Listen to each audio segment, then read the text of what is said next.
Hey there everyone, Videogame Cabinet here, and tonight we're doing a review on Swordmaster, which I just beat right now on the Japanese Famicom, but this also came out on the American NES.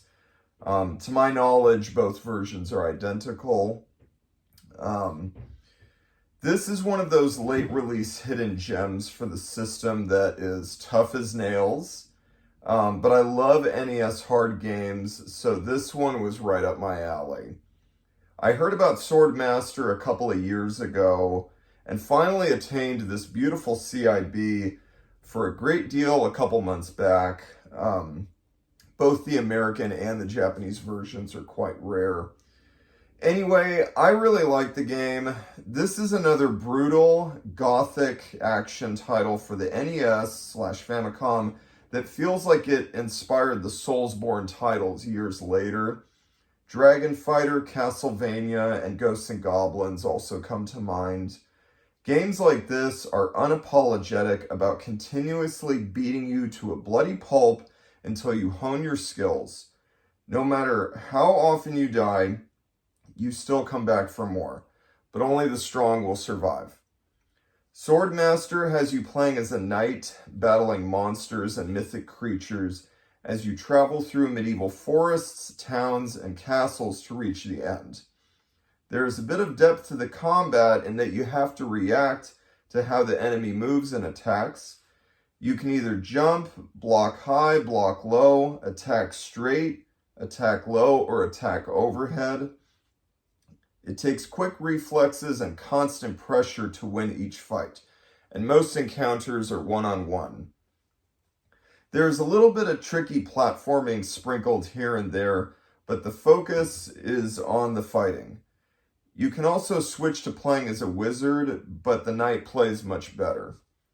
Swordmaster also has RPG elements in that you gain experience points and level up as you play, so it's important to keep killing every little enemy that you see.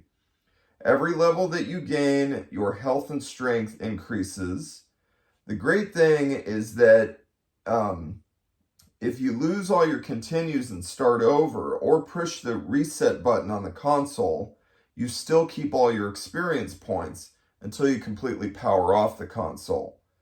This curbs the difficulty significantly, so you can make it through with enough perseverance. This game is short, but you will keep starting over from the beginning when you lose your continues and until your character levels up more. Then you can proceed further. I think Swordmaster is a very good action title for the classic console.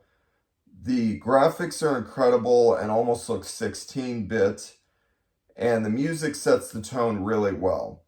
This game just looks, sounds, and feels powerful for an NES Famicom title.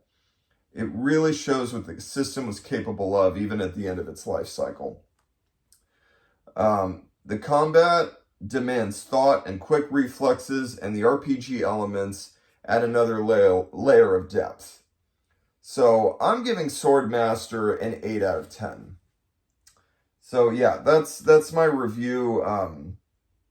I thought it was really good. Like I said, even though it's pretty short, you will have to keep on starting over because you'll only make it so far with your low-level character at the beginning, and then you'll lose continues, and then you have to start over and run all the way through it again and keep on beating the enemies and leveling up more, and it's very good.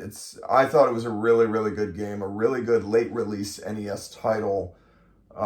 That, like I said, it shows what the system was capable of, you know, with enough experience from the developers that late into the life cycle. So yeah, I definitely recommend this. It's a hidden gem. It's, you know, pretty rare, but I was really lucky to get this very recently for a great deal. But yeah, give it a shot if you can. On emulation or authentic, whatever you can do, but it's a great game. I highly recommend it, and have a good night.